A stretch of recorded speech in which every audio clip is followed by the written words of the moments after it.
Welcome to Myclass, Yourclass! Today's lesson, The Christmas Gift, a heartwarming story for kids.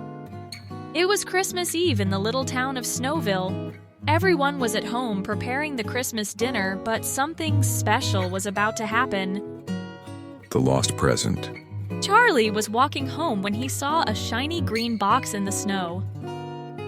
Who does this present belong to? He wondered. The tag said, "For Timmy." So Charlie decides to deliver the present to Timmy before Christmas morning. The journey begins. Charlie sets off, meeting helpful friends along the way. Hi, Peter. I am looking for Timmy. I saw Timmy near the big Christmas tree. But Timmy was not there.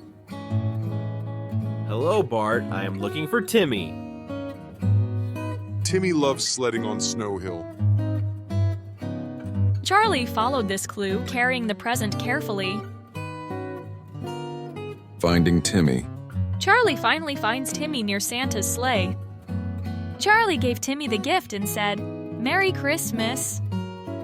Thank you, Charlie. You saved Christmas for me. Timmy opened it and smiled. The present contains a small star, which Timmy places on the top of the Christmas tree. The tree lights up and the whole family gathers around it singing. Charlie and Timmy learned that the best gifts are kindness and friendship, and that's the true magic of Christmas. Kindness and friendship are the best gift. Merry Christmas.